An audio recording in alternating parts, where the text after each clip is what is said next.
Hello, welcome back. This is The Big Issue. Of course, special welcome to our viewers on television who are joining us now. Of course, going past hour, we've been discussing the matter of the Chief Justice versus Dr. Dominic Ayine, matter in which the Chief Justice has dragged former Deputy Attorney General MP for Bolgatanga East, Chairman of the Subsidiary Legislation Committee of Parliament.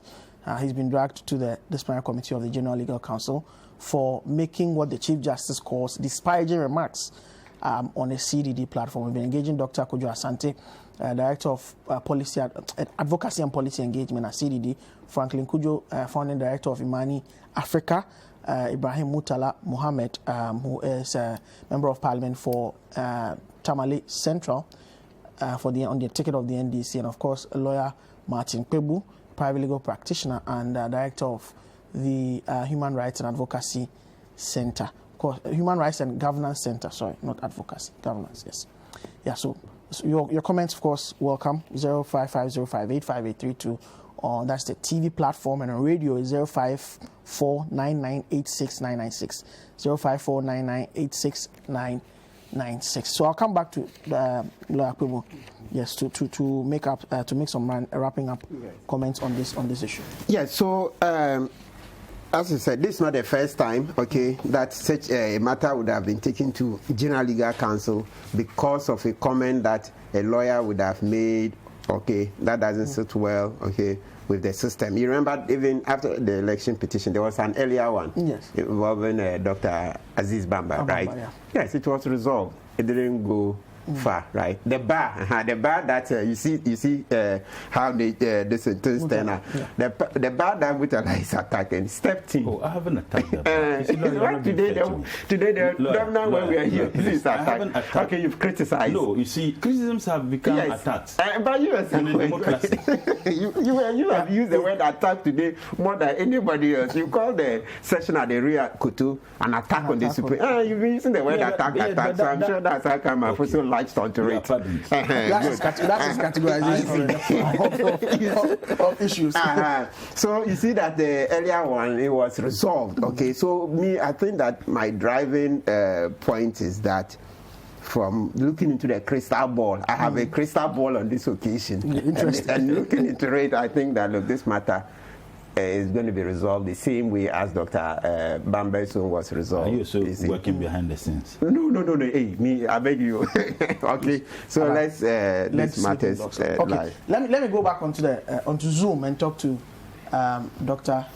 Asante. Of course, CDD organized this platform, or this program that Dr. Ayine made those comments on. I would like to find out from you how you think this matter should be resolved. Of course, earlier we were talking about the conceptual underpinnings, how the people were selected, the case of the Chief Justice against Dr. Ayine, especially looking at that of contempt and all of that. But I want to find out from you, it looks like two schools of thought have emerged on this matter. One says, let the case travel its full course. Of course, the General Legal Council and Disciplinary Committee may be minded to give opportunity for free and fair trial. So let Dr. Ayine go there and plead his case. Another school of thought says, well, this shouldn't have gone there in the first place. So the Chief Justice, with all humility, which is what Mr. Kpebu seems to be, advocating or telling us that may happen. But of course, as it stands now, that has not happened. So which of the two routes do you think, as a platform that organizes this discussion, would bring a very amiable resolution to this matter? Dr. Asante.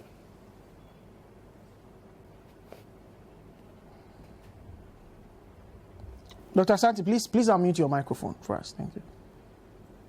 Yes, sorry about that. Yes.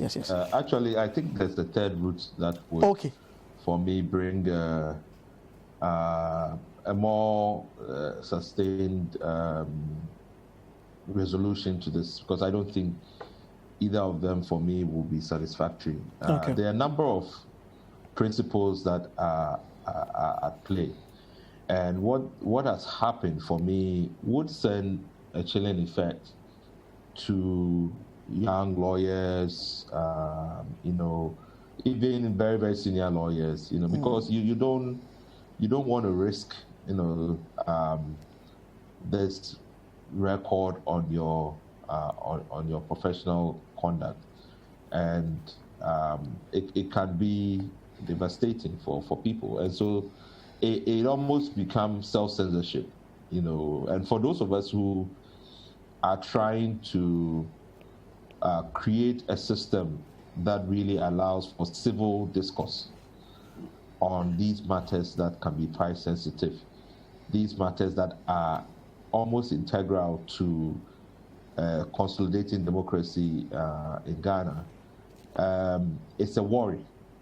So if, for example, I mean, we are talking about the importance of judicial accountability. That has to happen within any democracy. Okay. We are talking about the importance of judicial independence. That has to happen.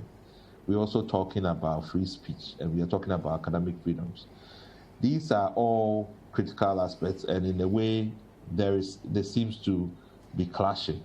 And whether it is the way maybe the judiciary feel about how people comment on these things, those parameters have to be clarified. So I would rather advocate, maybe with Senior Pegbo's facilitation, that the judiciary and organizations like ours who are working, to ensure that these aspects of democracy is practiced, is properly refined, it contributes to strengthening our democracy, together with the bar and other, can sit down and have some discussion about what exactly are the concerns, how can we draw the balance so that everybody can do their work, with clarity, and it can help all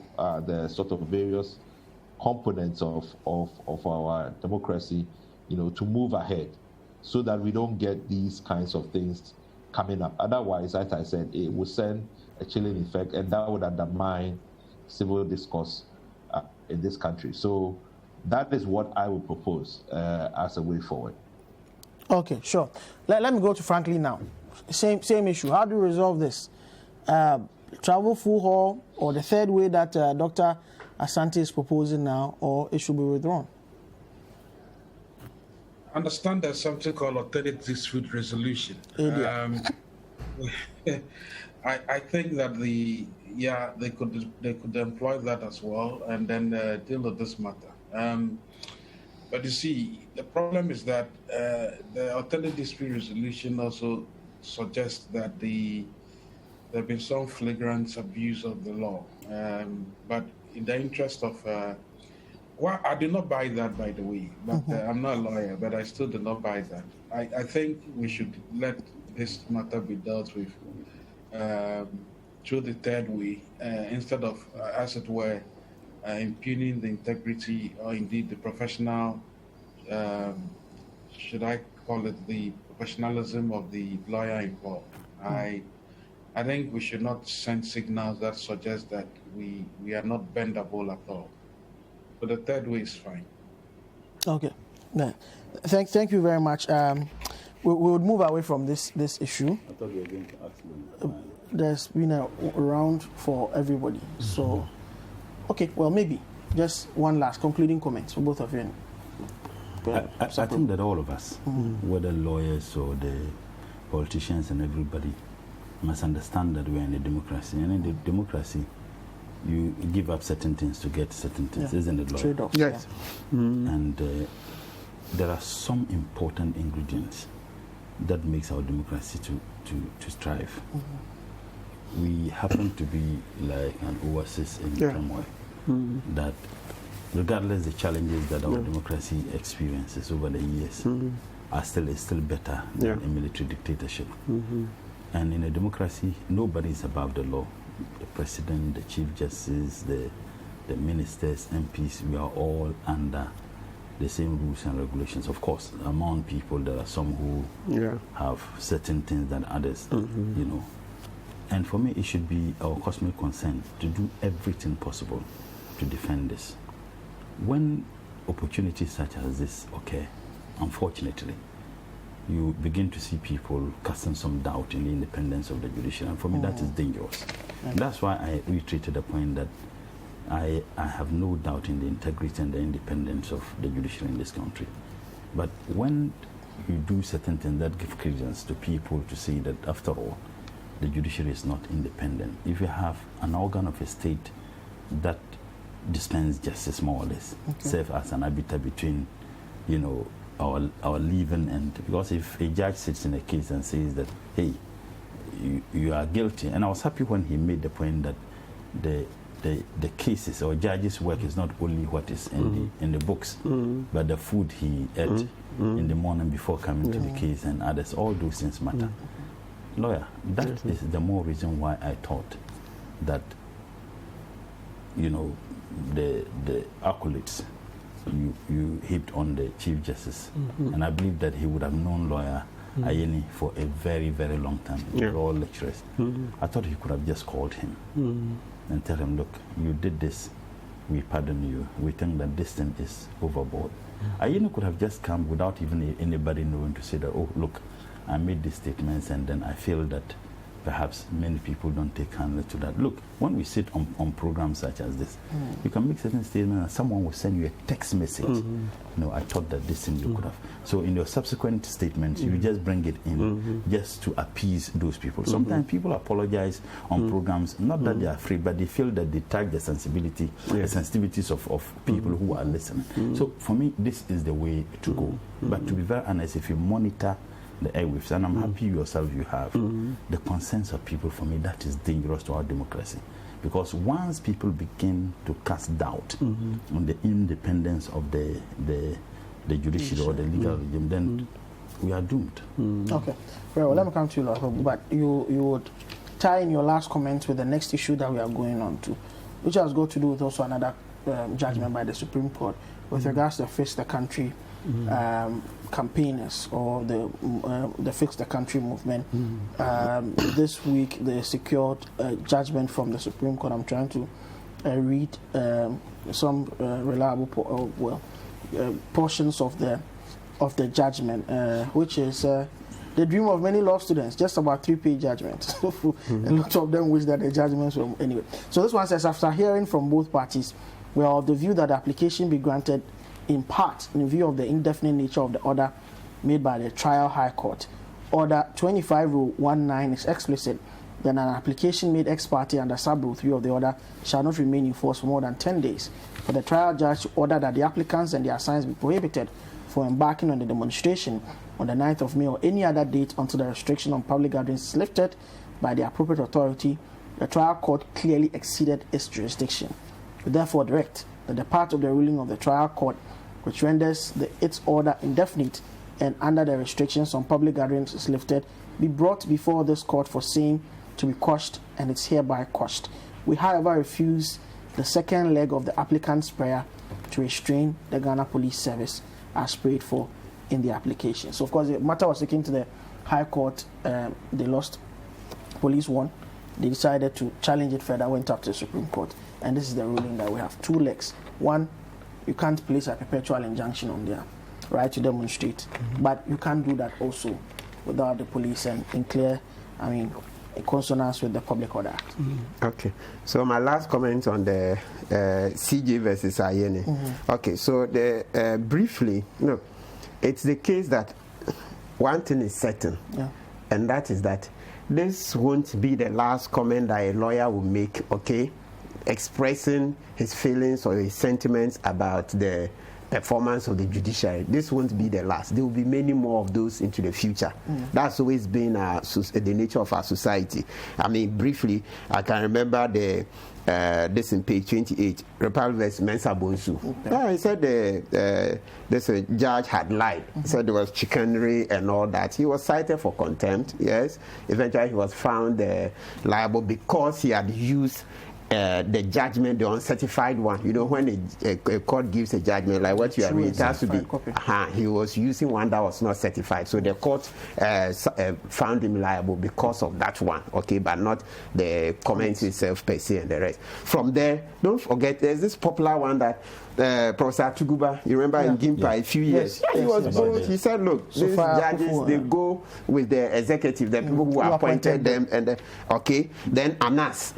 The people said, hey, there was nothing. Anas did his investigations. You see, Okay, so if there are many more, and then Kennedy Japan, Kennedy Japan and the judge, you see it. What happened? That one, I'm sure we've been calling. Okay, good. We've been calling for that matter to go to its end. Yes, the Supreme Court referred it. Nobody seemed to care about that matter.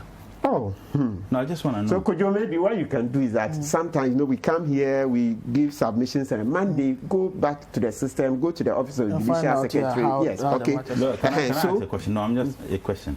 When Asha 1 was being tried, and the president truncated the process and took the woman out of this country, isn't that a serious attack on the judiciary? Was the Attorney General not exercising his right of nolle prosequi? No, please. What nolle prosequi? Did they tell us? Did they tell us they were exercising right of? No.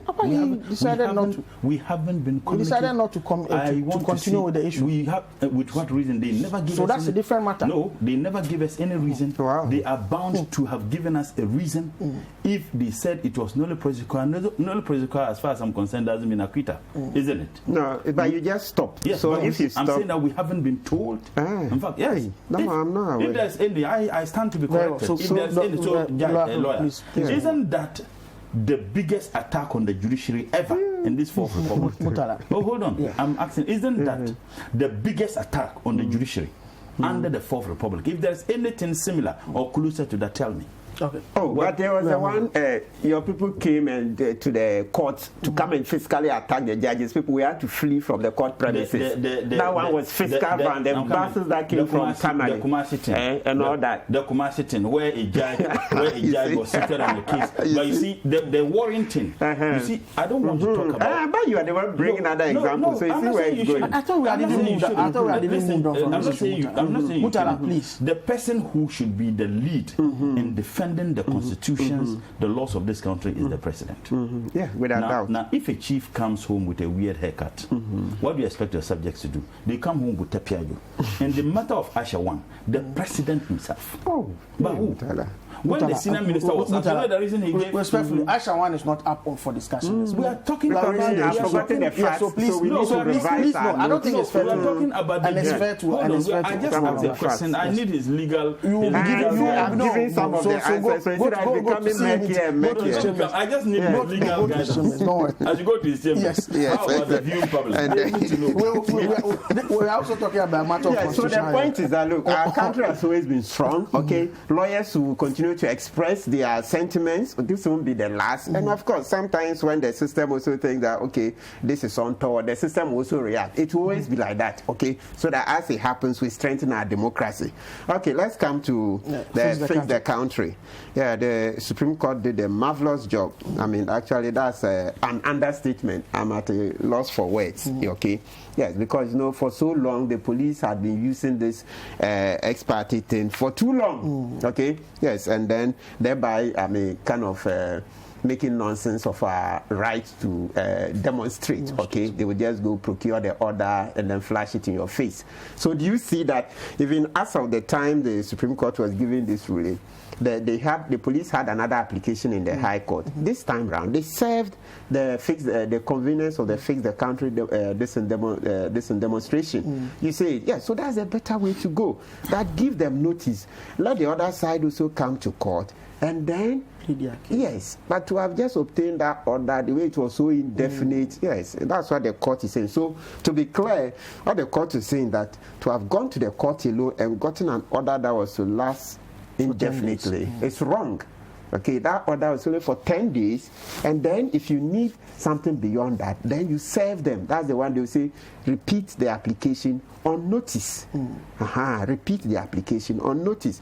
You see, and that's why I made the point earlier that we need our police to up their game, because the buga days are gone. Now, our society is changed. With social media and all that, we've changed. So the police also need to catch up. They need to get, sharp lawyers, very, astute lawyers, okay, that can plead their cases well, because that blunder that they did, it's embarrassing. It's just embarrassing, because, for crying out loud, was that going to be the first public gathering since COVID came? Last year, we had the political parties. Mutala, that one you held campaigns and the rest, right? No, I didn't.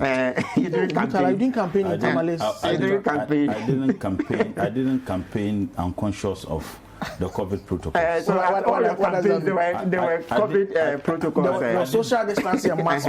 Honestly, I did door to door. I didn't do large rallies. Yes. You had no large. Please, residents of Tamale Central. The MP said he did not conduct any large rallies. If you have any, can I finish? If you have any comments, please, we invite the comments.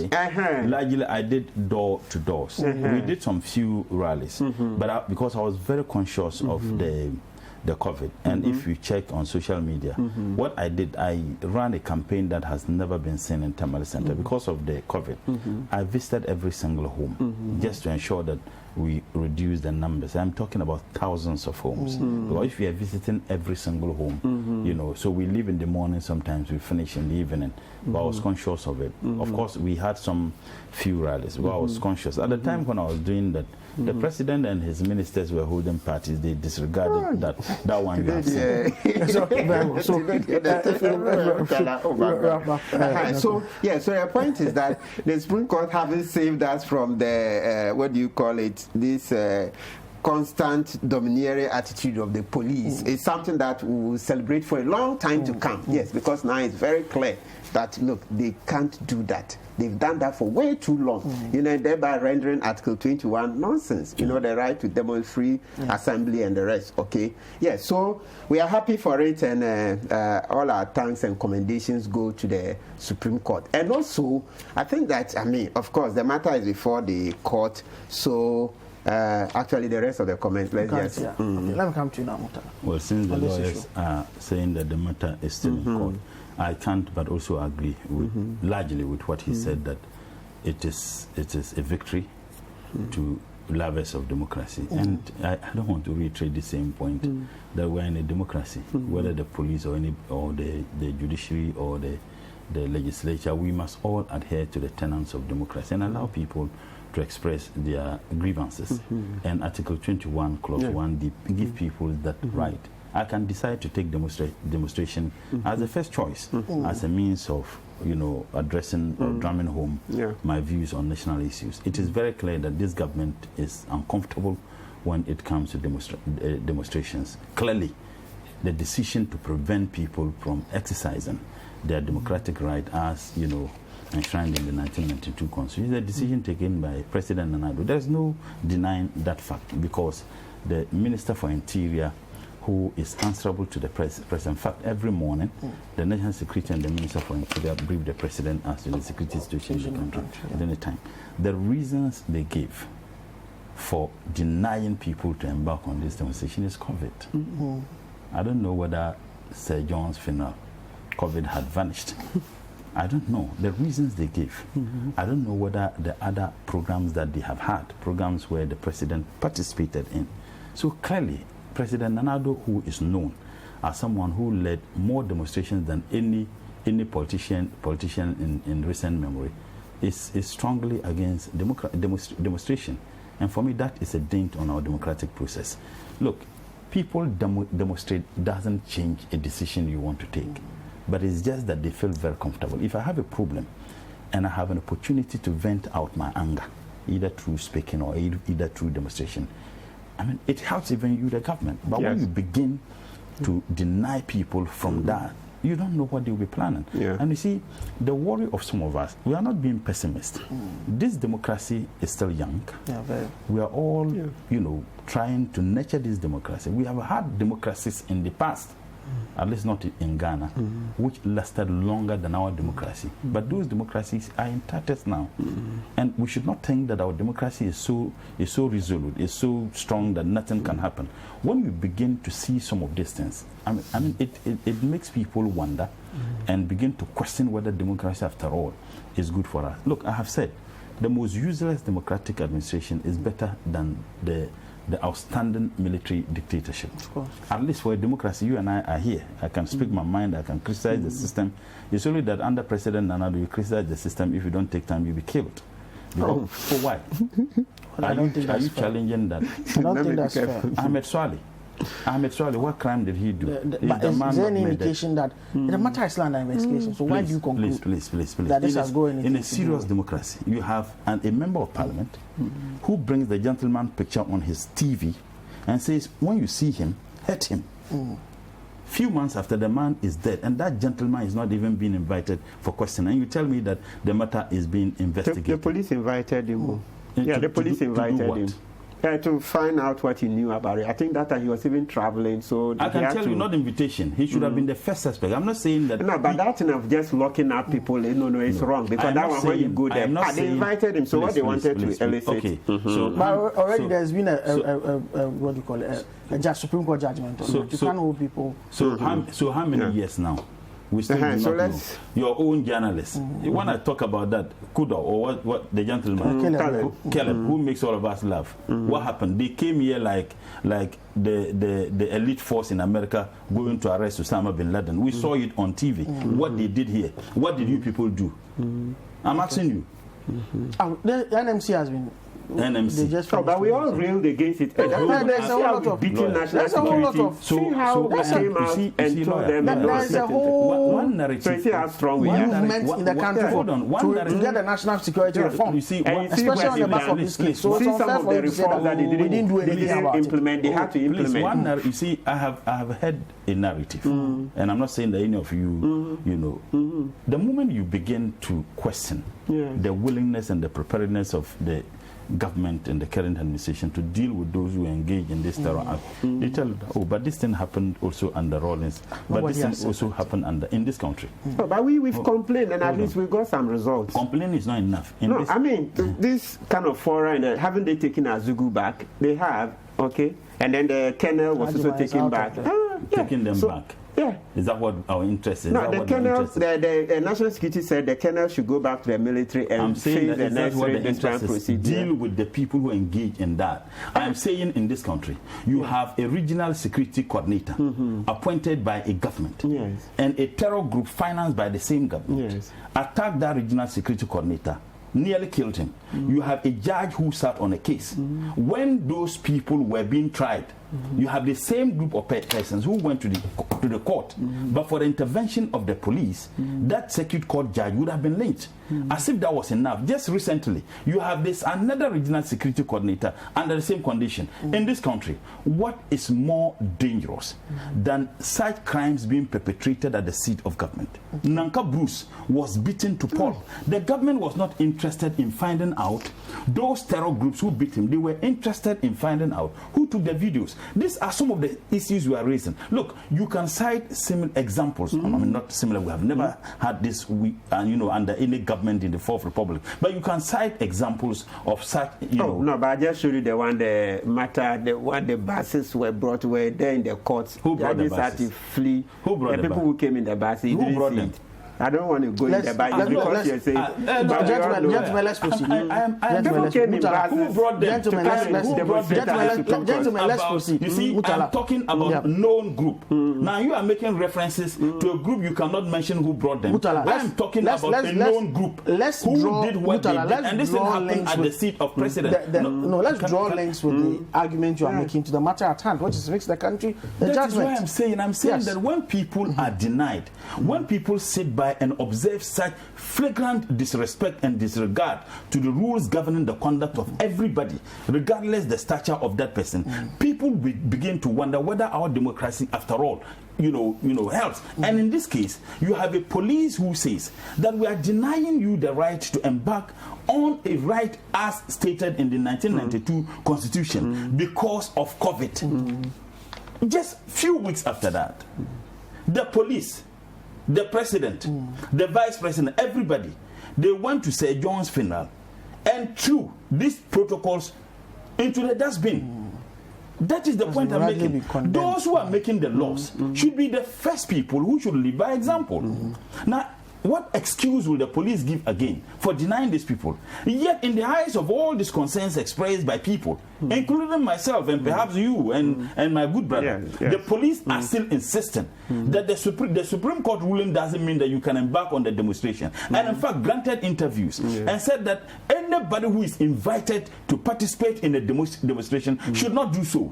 I mean, is serious. This is legendary. Now, if we sit and pretend that yes, we are a democratic state, we must do everything possible to defend this democratic process, yet the police is outrightly disregarding and disrespecting the rights of people. If they give a different example, I wouldn't have any problem. If they say that we don't have the men, to police that because of A, B, C, D, we don't have the men to provide security for the people. Of course, the people may say, we don't need your security. But they repeatedly and consistently states that we are not allowing you to demonstrate because of COVID. Yet other people can. So there are two laws in this country. One law for spectators like myself, and perhaps you don't fall within the spectator. And there's another law, and there's another law for a group of persons. Don't demonstrate. Perhaps how many people were going to embark on look, the Supreme Court decision is far bigger than the demonstration itself. I mean, this statement. Now, what I'm saying is that the fact that the conveners have won this decision, okay, you see, it's so exciting. It's as much as what the demonstration would have achieved, if not more. Okay, so for me, I think that you see, when people dispute, when there's contestations, then our democracy moves forward. So for me, it's a positive. The judgment by itself is good. It's good for a democracy. Okay, judgment, one that brings the Supreme Court into a certain light, following the recent criticism against the court as a one-sided court. I don't think that. I don't think anybody criticized the Supreme Court. When you say recent criticism, people criticize a decision taken by the Chief Justice. That's what we criticize here. We didn't say the Chief Justice took the decision on the election petition. Hold on. Are you talking about this? For some time now, there is this narrative that the Supreme Court is not independent anymore. At the time people were saying so, there were other people who were defending the Supreme Court. I just told you here that I have no reason to doubt the integrity and the independence of the judiciary. Then, notwithstanding, there are concerns within the judiciary that we must all collectively address. And I stated that I agree with him. Maybe perhaps you wanted me to repeat the words he used. I agreed with people when he said that, look, this ruling is a victory to democracy because the police have been using that consistently.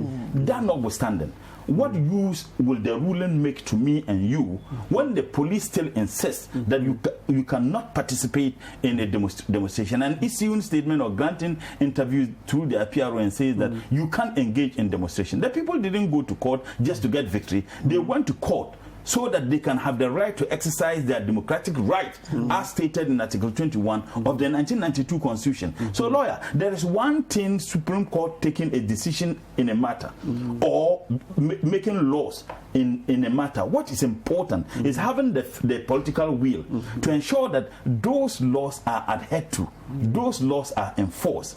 What use will it make to me and to the country group when they are still being denied of participating in such democratic rights? Okay, let me bring in some comments now before we go on to engage our panelists on Zoom. Alaji Haruna Ashaiman says the Chief Justice should have recused himself from sitting on election petition to give room to other justices to be on their own. That's what you think. Positive Change in Medina says our current system is very sick. Instead of creating generational wealth to make lives comfortable for us, they are rather generating generational debts for the unborn generations. Okay. Prince Henry from Koforidua says the president is indulging in illegality and some are supporting it because we have different laws governing MPP and NS. Of course, he's talking about the Sir John funeral. We'll come to that. And then this one says, I'm really disappointed in government and the president. It's a shame for the COVID protocols to have been broken. We lack leadership. Babamu from Mutala's constituency, Tamale Central, says, I think the Comrade Mutala should tone down. His comments are just meant to attack Lawyer Opon.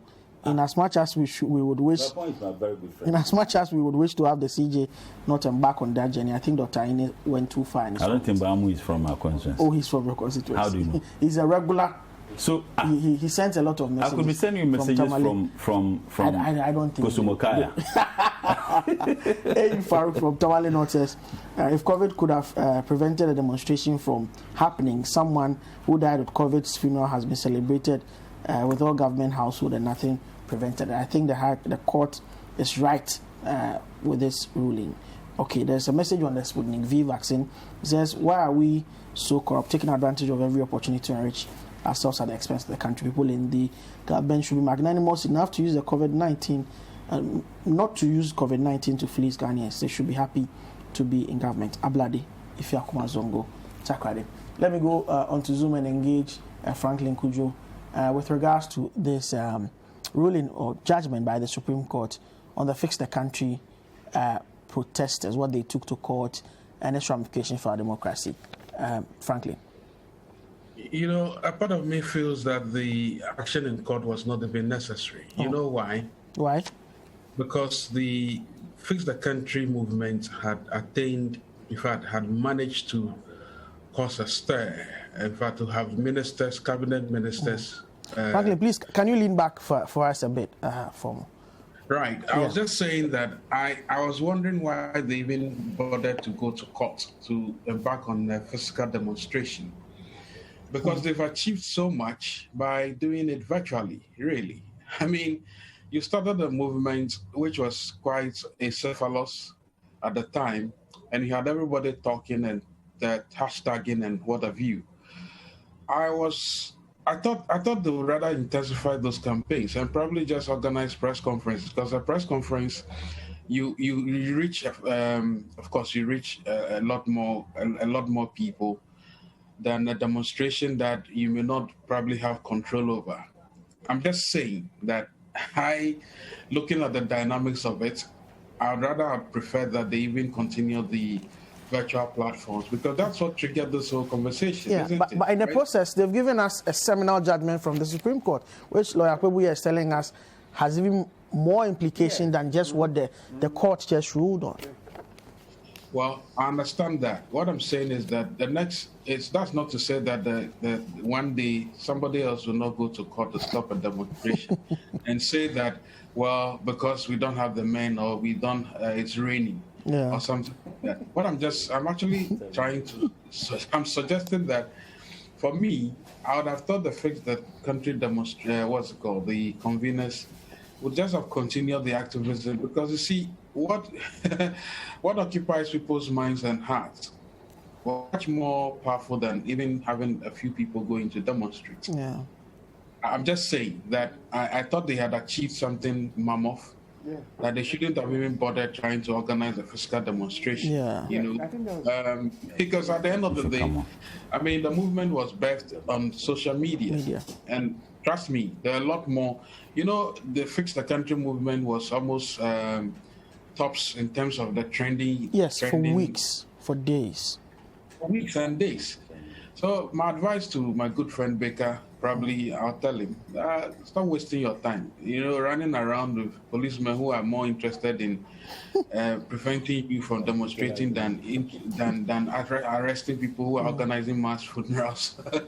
I mean, you just waste your time. But I understand that maybe it's helped at jurisprudence. But if I were advising them, I'll say adopt the methods and use all the social media to the campaign. Because that's what got you meetings with the national security, the ministers, and what have you. I don't think after demonstrations you get all these meetings anyway. Yeah. This is just me saying, and that's all I'm going to say on this matter. Right. Okay. Let me engage Dr. Kwadwo Asante finally on this matter about this judgment, and then also tying it in with another issue of also constitutional proportion there. The issue about the activists in Ho who were in prison for almost 21 days. The CDD issued a statement also in the course of the week on that. And yesterday, they were granted bail. So let's just look at the Fix the Country movement, the judgment they've secured, and also the matter in Ho, which the CDD has taken special interest in. Yeah, thank you very much.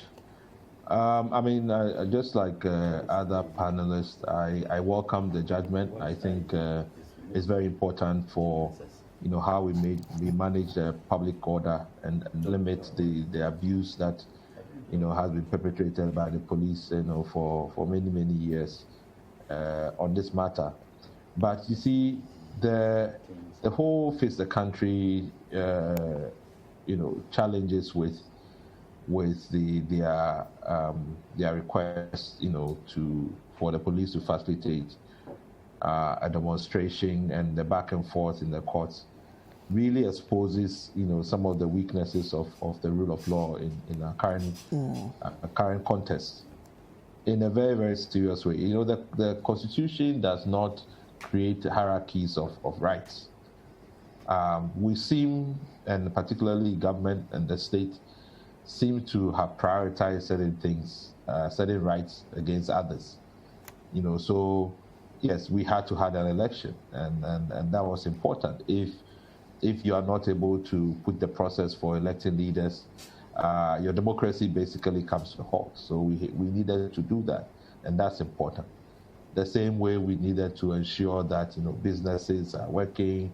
We needed to make adjustments to make sure that public services can be delivered.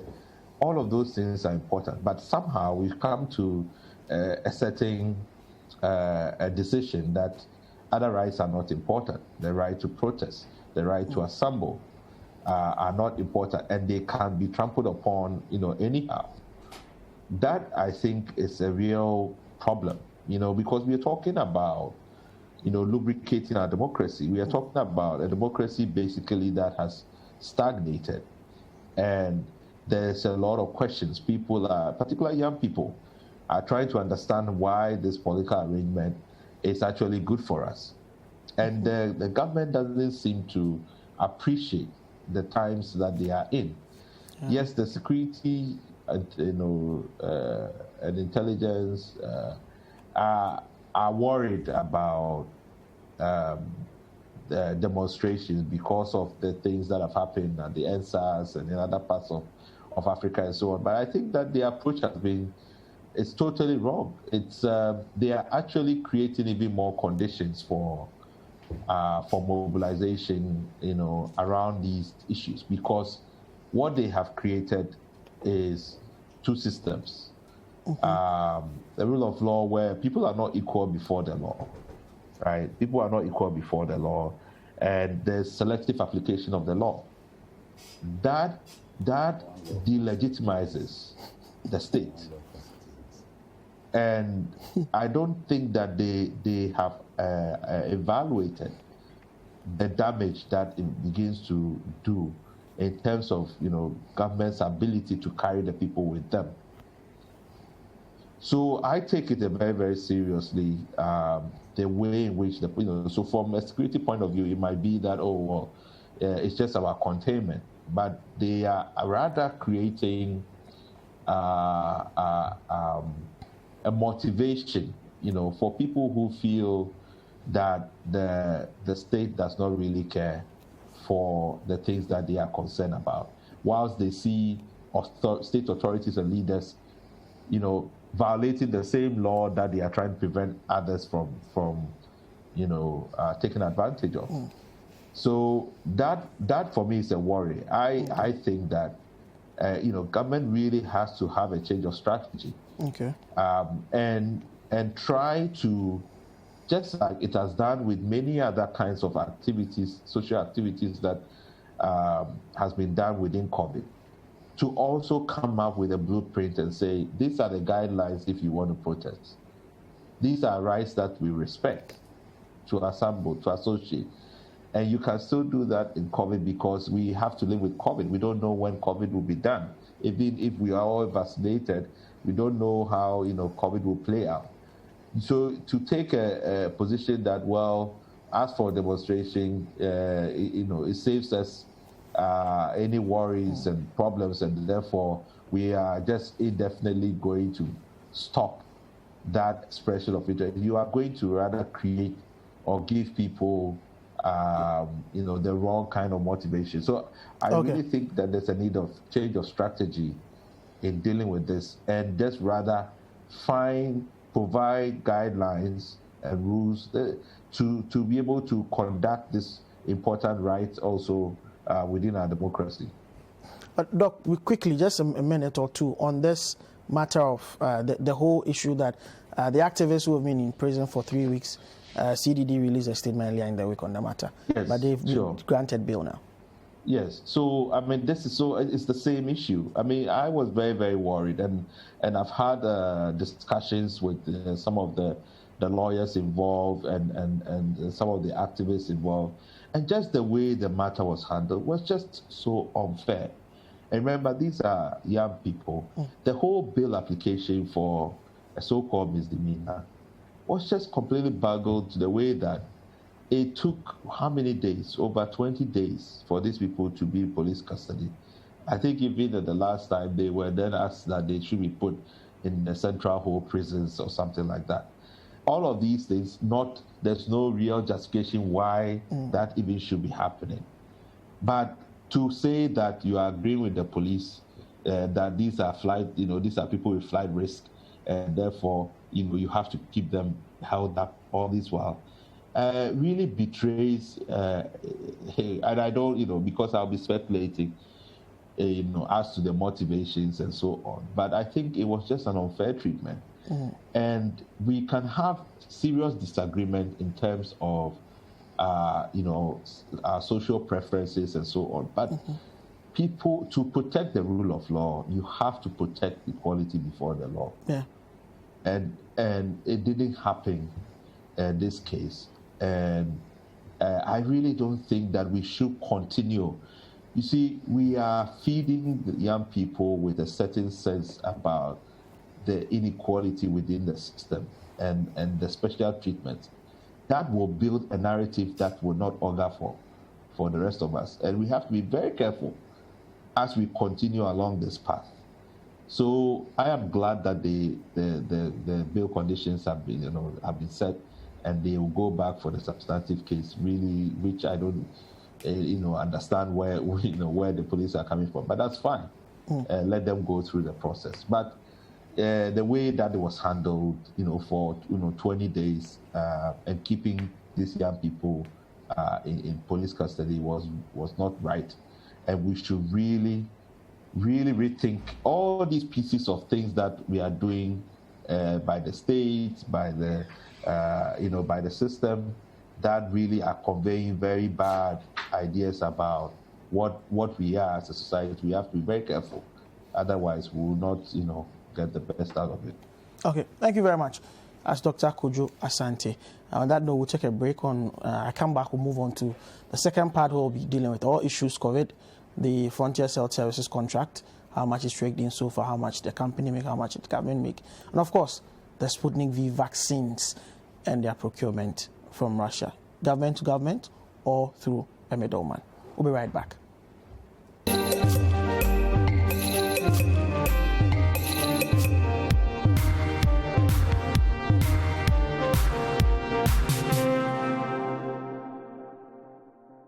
Are you ready? Yes. Yes. Oh, office time. Sorry. Mommy. Why you feel like that? I hold it. You know the fair matter. I say hold it. Hey, office time. I'm sorry. Oh.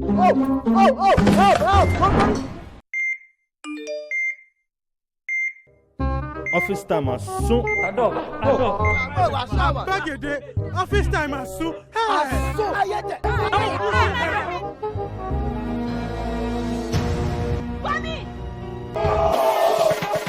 $1 million Ghana cedis up for grabs. Get your share of the Bet Planet Mega Prize Pool. More chances to win Super 6, a football race, and an extra boost on your winnings are waiting for you at Bet Planet. I always love you. For the best odds, biggest wins, and fastest payouts, choose Bet Planet. Bet responsibly.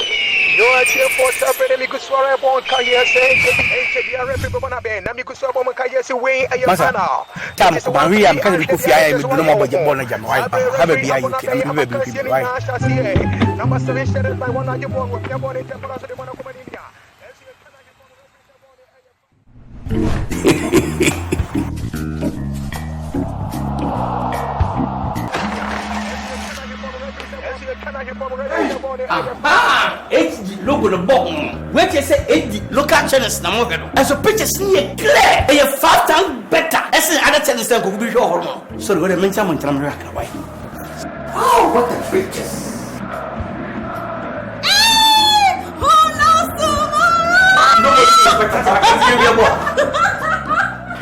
What a picture.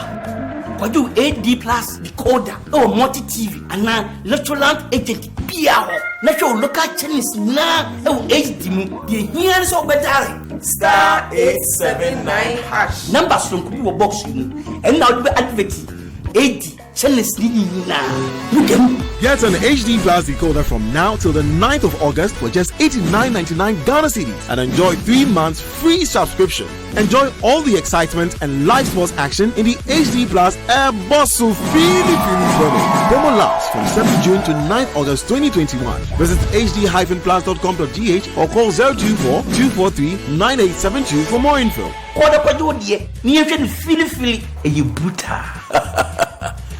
Half a nose for good things.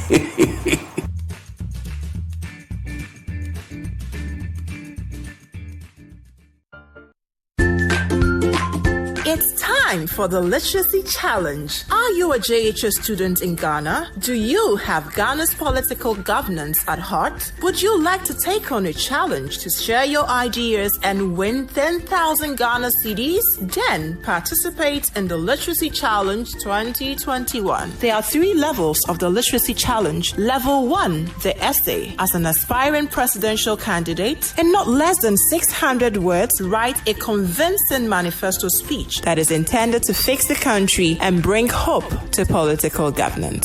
Your essay must not be less than 600 words long. The script must be in your own handwriting. Make sure the script is endorsed by a parent or guardian. Add your full contact details and send to the Literacy Challenge, PO Box GP 14123, Accra Central, or drop it off at the front desk of City FM City TV behind the Adabraka Police Station. Level 2, Aptitude Test. The top 50 contestants from across Ghana to make it to the next round shall take part in a general knowledge aptitude test. Level 3, Quiz Competition. The top 10 contestants shall compete for the grand prize of 10,000 Ghana cedis in a classic quiz competition. Closing date for entries is Friday, 25th June 2021. Call 0205 973 973 for more details. Terms and conditions apply. The Literacy Challenge is powered by 97.3 City FM with support from City TV and proudly sponsored by SIC Insurance. SIC Insurance, our promises are sacred.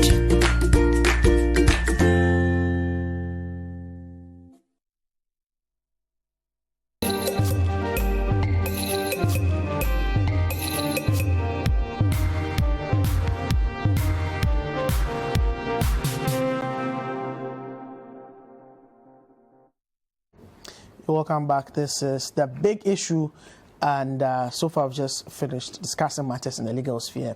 The matter of Dr. Ayine with the Chief Justice. Dr. Ayine has been held before the General Legal Council Disciplinary Committee. We've also discussed the judgment of the Supreme Court this week on the Fix the Country protest. Of course, how far-reaching can the right to protest, right to assembly, actually be stopped? The Supreme Court has made a seminal judgment on that. We've discussed that as well. Next, we're moving to the issue of COVID, right? And I still have in studio Ibrahim Mutala Mohammed of the NDC, MP for Tamale Central, lawyer Martin Kpebu, private legal practitioner, executive director of the Human Rights and Governance Center. We have Franklin Kujo. We also, in the past 1 hour and 30 minutes and over close to 2 hours now, we've also had Dr. Asante, but Dr. Asante will be replaced very soon by another fellow of CDD because of the matters we are moving. So let's just make it clear that we reached out to the New Patriotic Party, we reached out to government for a representative on the program. So far, it's been unsuccessful. We've not had any representative presented on the show in response to our request from government and the NPP because of the matters involved, because of the matters that are being discussed. So that is the reason why there's no representative from government or NPP or head on the program so far. Now let's begin with the let's begin by looking at the matter of the procurement of Sputnik V vaccines, where government has denied reports that it's been shortchanged the attempts to purchase 3 million doses of the said vaccine from Russia. Now, a Norwegian news outlet, VD, that's Verdens Gang, has reported that Ghana had requested to purchase the vaccine through 2 businessmen who were selling it to Ghana at $19 per dose instead of the $10 per dose on the international market. Now, communication from the minority in Parliament indicated that the health minister has signed an agreement to purchase Sputnik vaccines through intermediaries at high prices at the expense of the taxpayer and breach of procurement procedures. Now, the chairman of the health committee, Dr. Nana Ufriye, and the presidential advisor on Health, Dr. Nsia Asare, say government has not been ripped off in any deal to procure Sputnik V vaccines into the country. And also hear from the minority who are demanding the immediate abrogation of the contract between government and the said entity. So first, let's watch and hear Dr. Nsia Asare, presidential advisor on the Sputnik V vaccines. Government has in recent times come under fire following its decision to purchase some vaccines from Russia. A Norwegian news outlet reported that Ghana has requested to purchase about 3 million doses of the Sputnik V vaccine through 2 businessmen who are selling it to Ghana at $19 per dose instead of the $10 on the international market. The news outlet says Ghana is being ripped off by the intermediaries leading the purchase of the vaccines. By speaking to City News, the presidential advisor on health, Dr. Anthony Nsia Asare, says the $19 is the best offer the country can get. He says the global politics on the distribution of vaccines is affecting government-to-government negotiation, hence the need to find intermediaries. We as a country can decide that let's wait and see when the prices come down. But you cannot sit down and look at the 31 million population and say that we have to wait till the prices come down. If you don't get it at the factory price, which nobody will get it, because if you are bringing it here, you have to pay for it. Yeah. Pay for the freight at least, and the handling charges. So we wait for it until that is done. I think when you are comparing these things, you have to be very careful. And then either we like it or not, I'm sure at the time that it was being procured, that was the most cost-effective or maybe the most reasonable price that Ghana got it. Yeah. And the contract was signed. I know the contract was signed for about 3.4 million. They were bringing it in batches. The first batch was supposed to be 300, and I think another 700, and so and so. And it's all maybe covered by LC. On the LC becomes mature when you deliver. Yeah. So that's what Ministry of Health put up. That they even gave evidence that they can produce. So they give some few doses upfront, which I know it's being used since Monday. They are deploying it. So they are waiting for the others so that they look up the 300. And then I'm sure any LC or anything which has been issued out will become mature. So I don't think Ghana was being ripped off as people are saying. People should understand it. And I'm challenging anybody who can get these things at that ex-factory price to go and bring it, and we shall all clap for the person. He adds that government is doing all it can to get more vaccines into the country to achieve its target of getting Ghana's population vaccinated. Ghana has a vision of vaccinating about 20 million people to achieve a herd immunity. Yeah. So if you deduct the 12.8 million from it, it means you have another batch of people that you have to. So if you are giving even AstraZeneca alone for 20 million people, it means you need about 40 million doses. Then you add the wastage of about 5%. So you need about 42 million doses that you need to bring into the country. So you deduct the 12.8 from it, it means about 38.6 of it, 0.4 million, you have to get it from other sources, either from government to government, or from the African Medicine Supply Platform, or even from COVAX. COVAX, there are people who are countries who are getting the free, the 92 AMC countries. There are some of them too who also procure from COVAX. Yeah. COVAX has also negotiated with Johnson & Johnson, which we are going to get vaccines from them, I think, in the third quarter. Okay. And COVAX is negotiating with Pfizer and also with Moderna to make sure that we get enough vaccines for the 92 AMCs. In another development, Chairman of the Health Committee, Dr. Ayuwa Friye, dispelled allegations that government had procured Sputnik V vaccines at exorbitant prices in breach of procurement practices. It is not true that only one company has the mandate to bring Sputnik 5 in the country. As we speak, there are about 7 companies. And in total, the corporates who are supposed to bring vaccines in this country are about 50 and over. And the records are there at the ministry for you to go and cross-check. And so when you state in a press conference that the one who is bringing the vaccine is Norwegian, a criminal, so far they have no funds has gone anywhere. And all businessmen who are listening, be you Ghanaian, non-Ghanaian, MPP, NDC, whoever, it stands for me to tell you that the ministry's doors are open. If you say you can get vaccine, go there, they will give you a letter of authorization.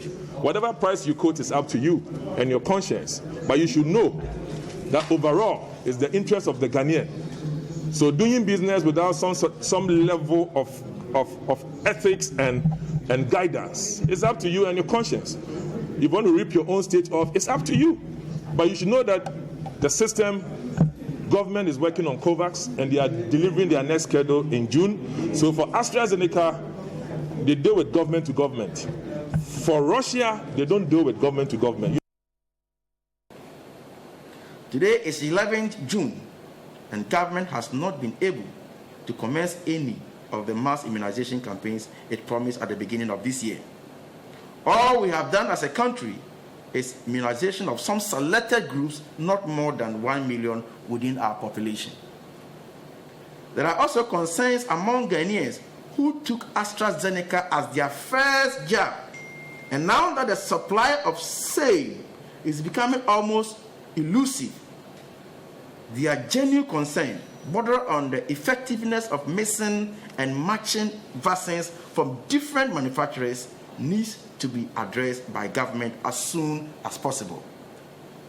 The minority in Parliament would urge government to reconsider both terms of this contract with particular emphasis on price and work assiduously through proper diplomatic and approved channels to secure COVID-19 vaccines for Ghanaians. Ladies and gentlemen, this contract is unconstitutional, null and void, and government should abrogate and refrain from making any payment with respect to this contract before laying the entirety of the contract before Parliament for scrutiny and subsequent approval. God bless our homeland, Ghana. I thank you for the opportunity. Between September and December 2020, the total amount allowed for the COVID-19 testing at the Kotoka International Airport was $17,359,500. As per the concession agreement, as stated earlier, Frontier Air Services retained $60,202,200 for its services from September to December 2020. The Ghana Airport Company Limited, on the other hand, received $1,157,200 for the same period as royalties accruing for COVID-19 testing. Mr. Speaker, during the period under consideration, a total number of 117,187 persons came through the Kotoka International Airport. Out of this number, 115,730 passengers paid for the testing, 5,157 passengers consisting of children between the age bracket of 5 to 12 years. So we started with the issues of the Sputnik V and ended with the Frontier Health Services contract. Interestingly, most of the issues are coming from Parliament. So we had Dr. Nsiah-Sarrey explaining from the viewpoint of the government task force as Presidential Advice on Health why government procured or entered into an agreement to procure these vaccines at $19 instead of the price of $10. We had Dr. Ayuafri also explaining from his viewpoint. And of course, the minority led by Ranking Member Kwabena Minta Akando calling for an immediate abrogation of that contract with the said Emirati businessman who is doing that deal on behalf of Ghana, taking the consignment from Sputnik, coming to deliver and government raising letters of credit for him. And of course, ended up with that answer to a parliamentary question filed by Minority Leader Haruna Idris, of course, asked on the day by Deputy Minority Leader because Haruna Idris was engaged in Appointments Committee business. So that's what he says, that $17.3 million raked in by the tests, COVID tests at the airport, $150 per person, up until when ECOWAS issued that protocol that now for ECOWAS members has to be $50. Yes. So because of all the contractual issues involved in and the international business transactions and all that. Let me start with lawyer Martin Kpebu on this issue. Sputnik, we're buying the vaccines at $19. There's even another report which has emerged that we are even procuring some of them for $26. Yes. So the factory price for $10. The minority wants this contract cancelled, immediately abrogated. Of course, it may have probably judgment debt implications. Who knows? Because we've not cited the contract, we may not be able to do a detailed analysis of that. Yes. So let's look at this whole transaction, and then after that, we'll look at the Frontiers matter as well. Yes, so because we don't have the benefit of the contract, yes, except, yes, we don't have the benefit, but from what is being said, the $26 one, understand that was cancelled, right, by the president.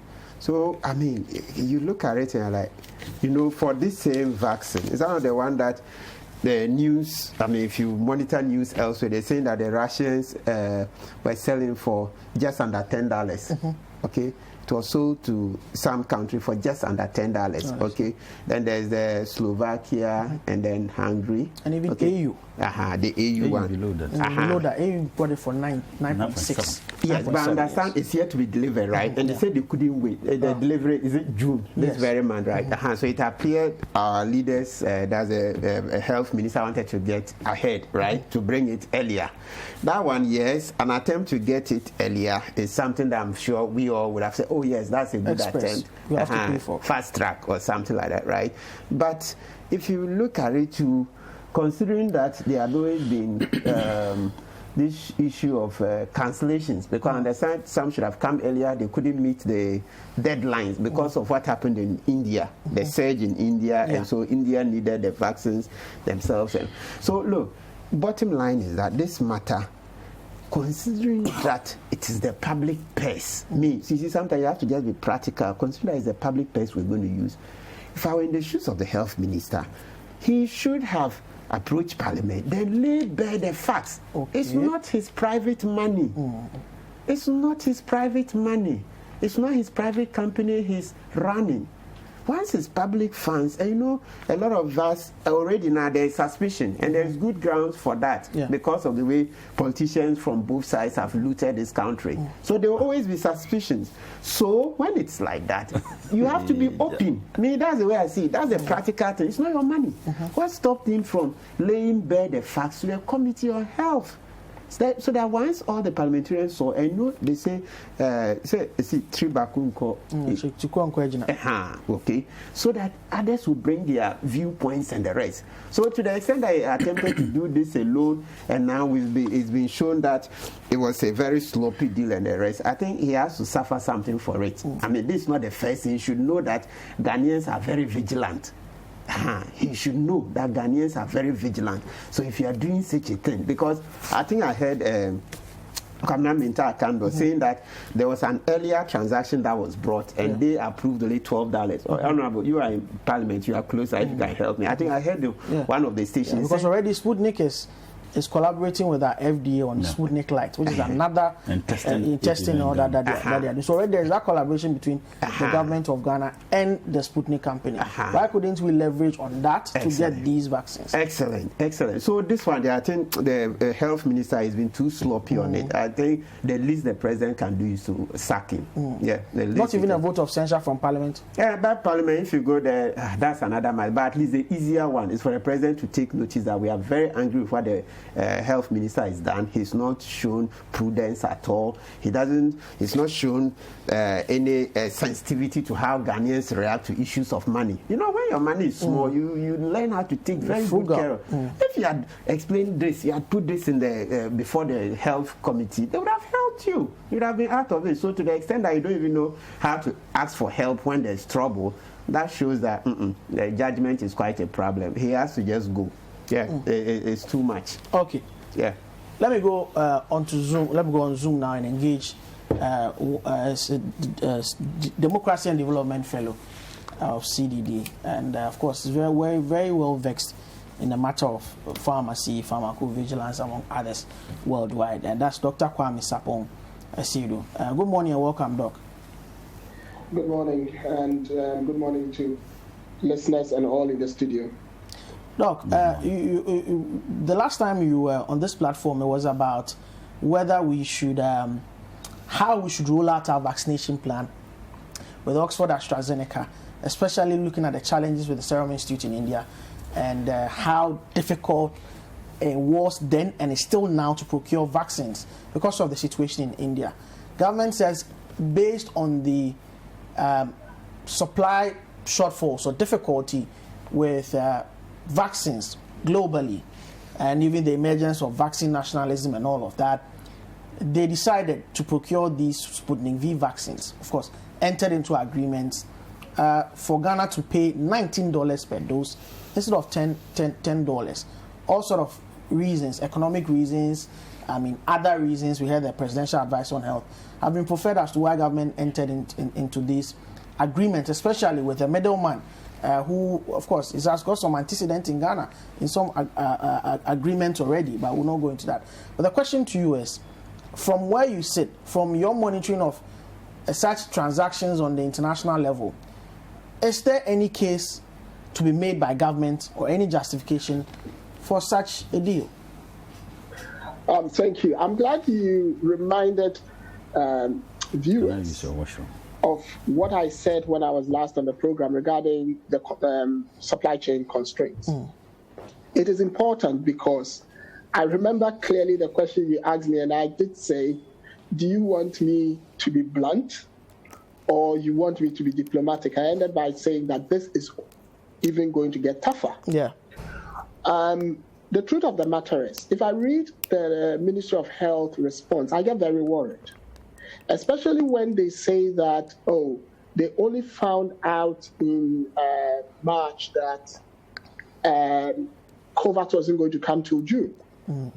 That information had been known from January, February, that the Indian government was issuing threats that Serum Institute could not export all of the vaccines it was producing, and some should be kept in India. The recording has stopped. They had to cut the supplies that were going to COVAX, and even they had to decrease the weekly supplies that were coming to the UK by 50%. So it turned out to be 5 million instead of 10 million a week. So I find it strange that they would use that as an excuse, albeit because those facts were known, to then go into emergency mode, number one. Number two, if you check critically, you would realize that the persons involved are known characters. You are dealing with a vaccine that has emergency use authorization not issued by the World Health Organization.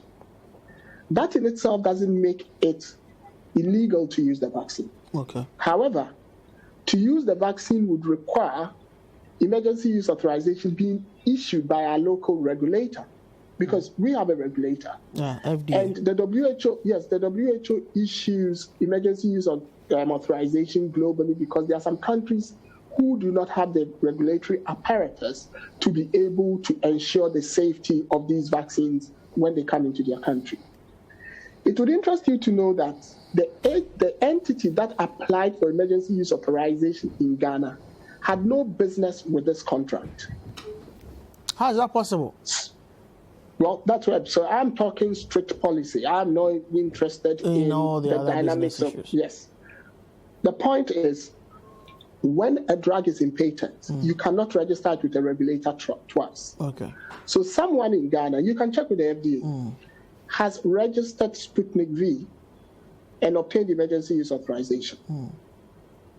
The person who wants to import into Ghana doesn't have emergency use authorization, and I have done my checks and has no contract with the emergency use authorization holder in Ghana.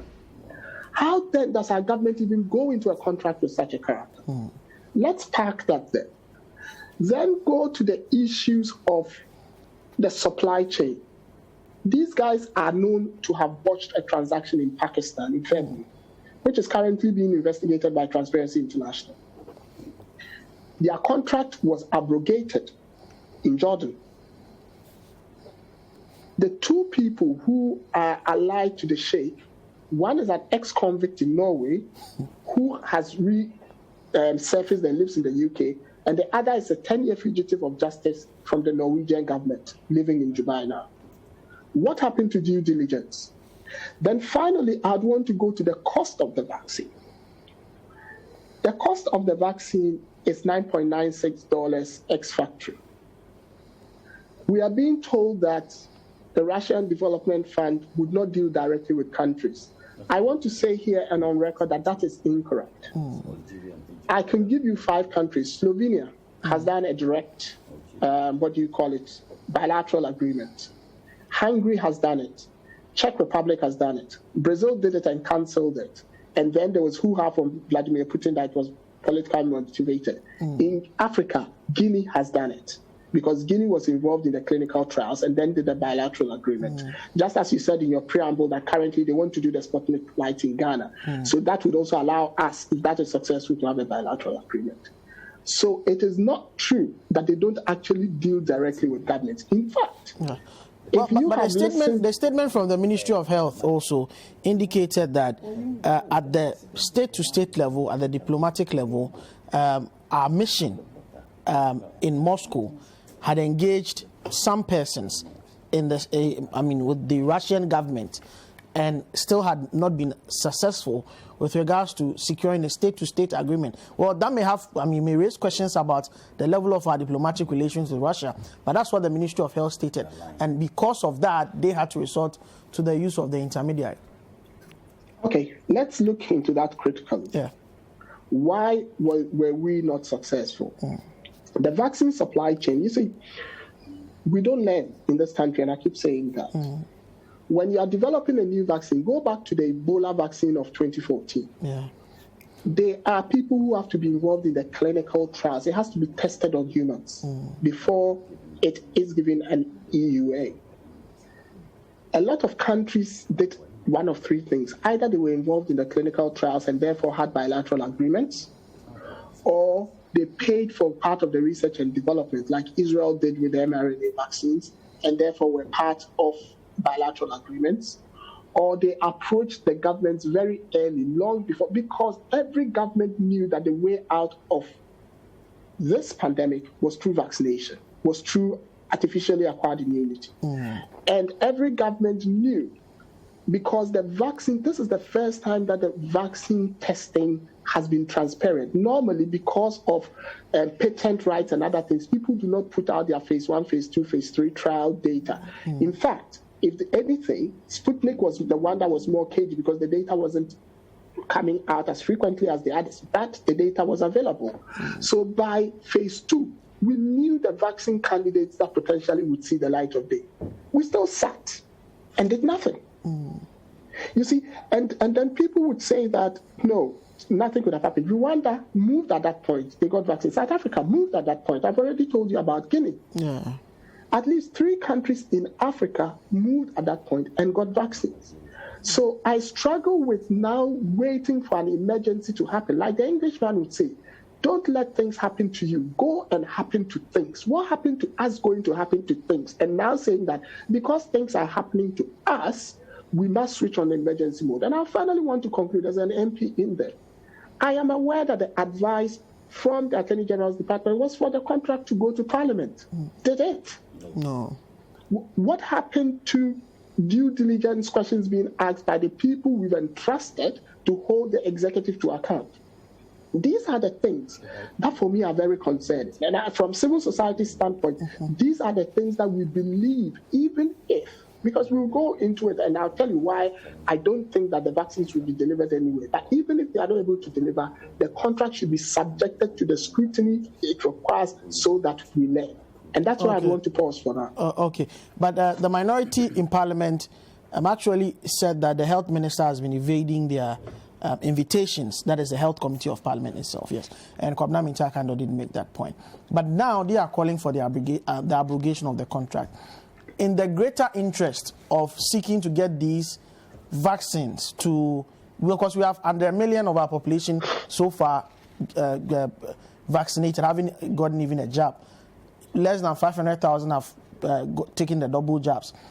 Looking at the need that we have for these vaccines, shouldn't we be thinking about renegotiating instead of a total abrogation? Because whichever way we look at it, we need these vaccines. Okay, thanks.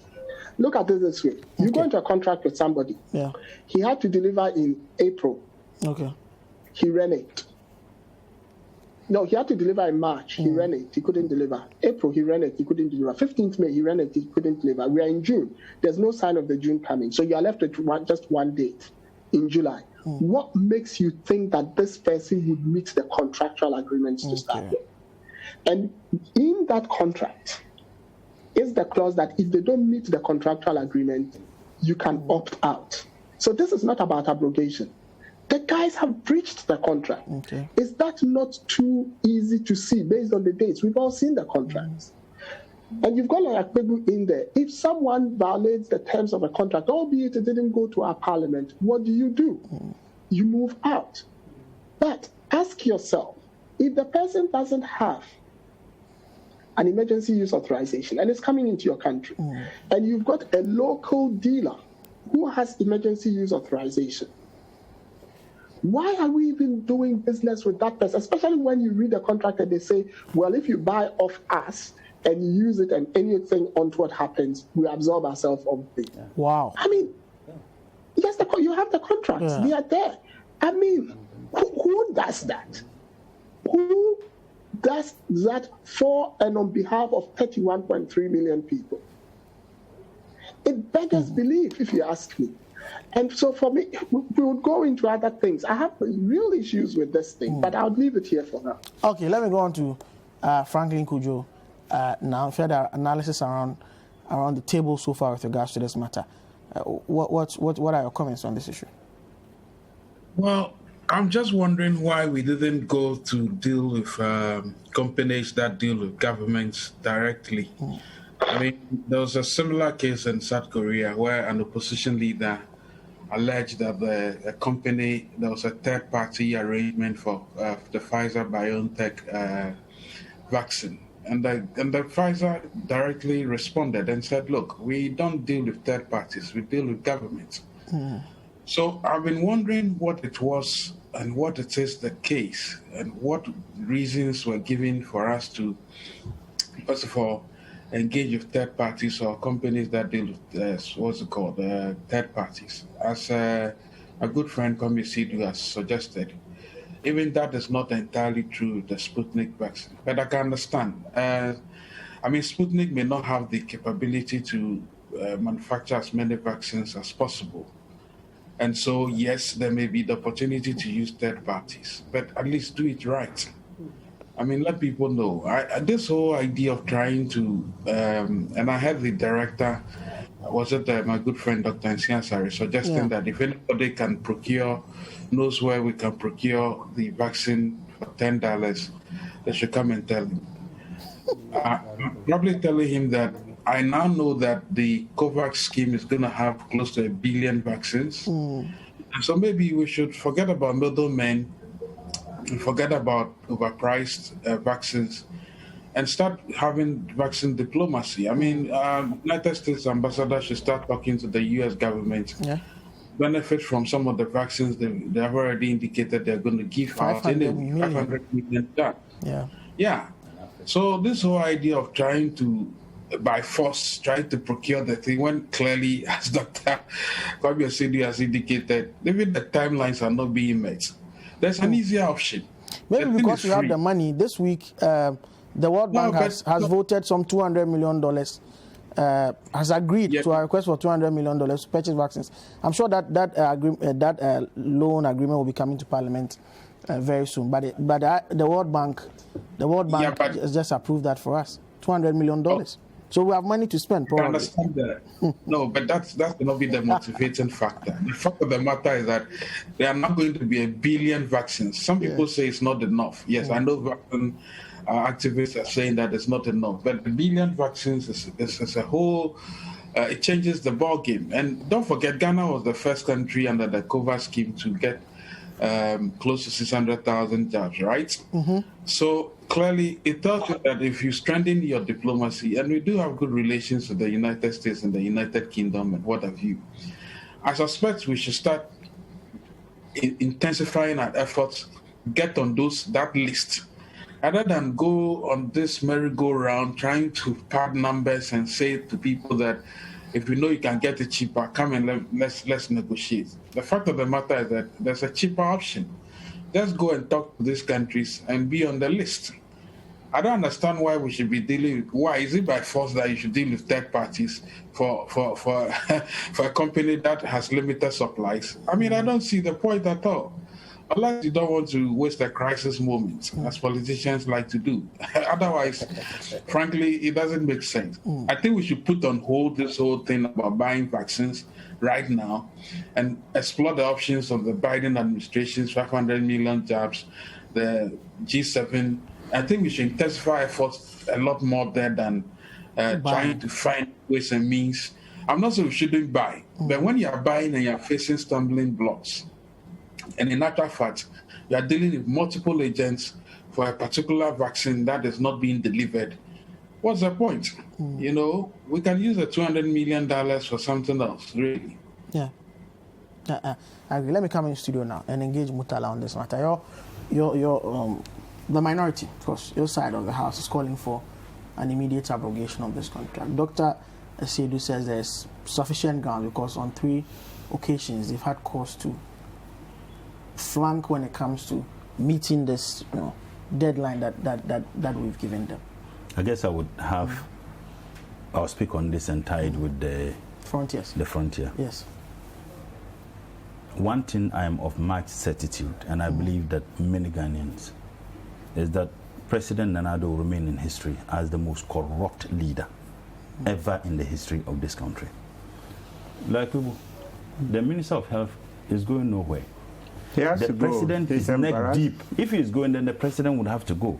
Mr. Nana Addo is neck deep in this deal. How do you justify that? And I can give you litany of examples. Because it is at the level of the minister I am saying to be able to the president get into these is agreements. neck deep.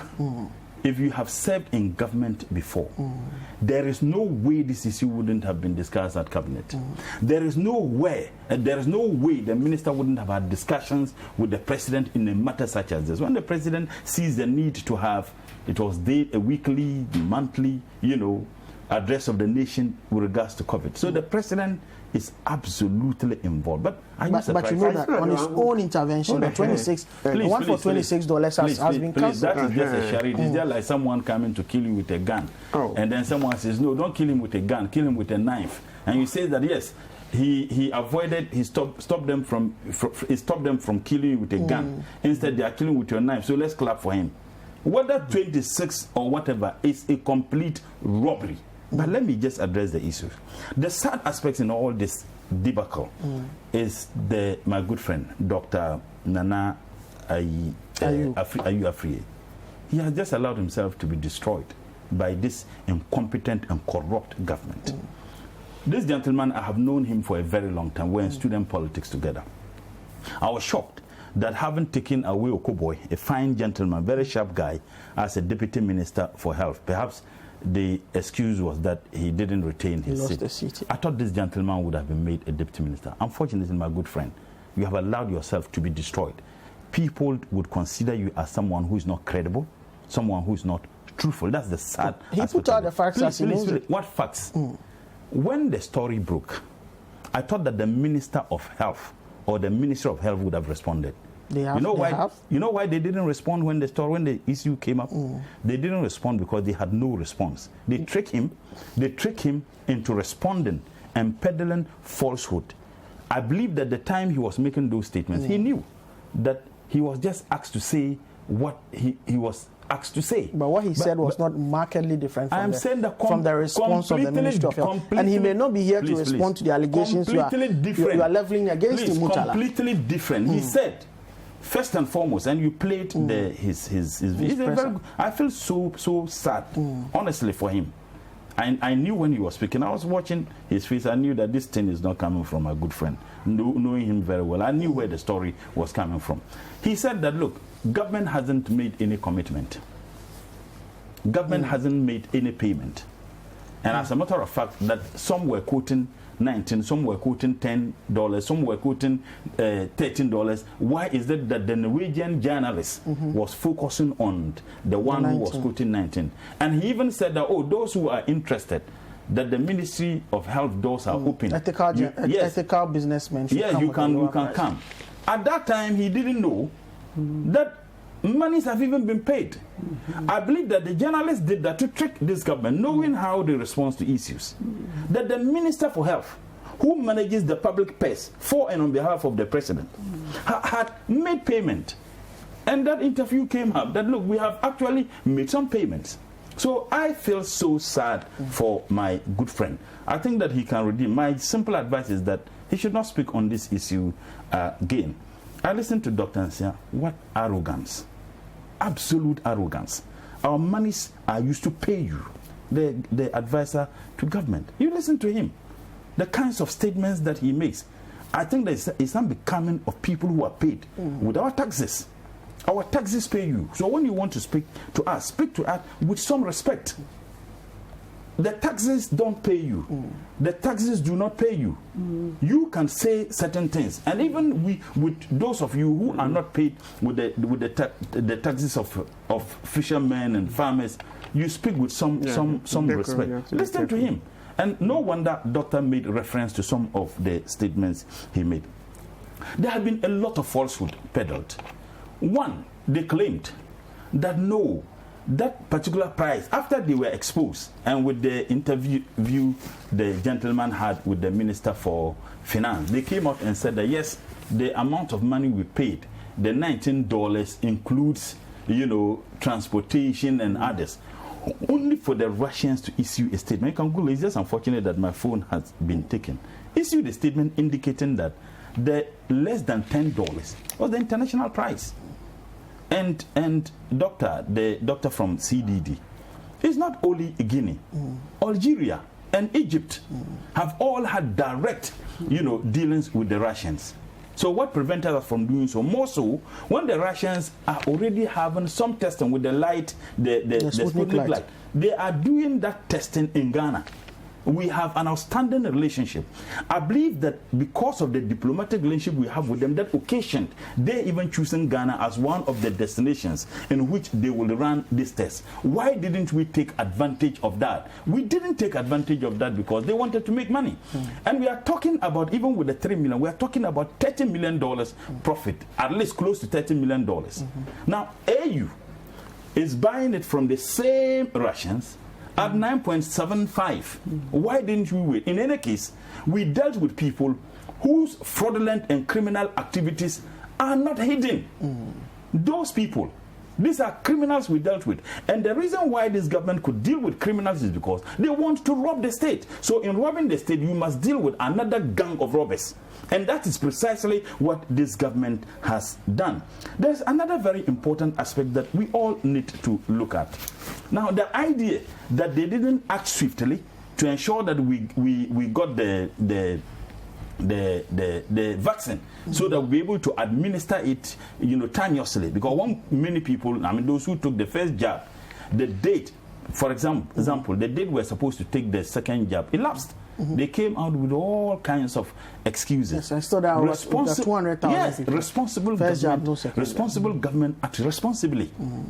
Because at the time when we were taking it, when we took the first jab, we knew when we were supposed to take the second jab. But at the time, there was the Indian situation had not arisen.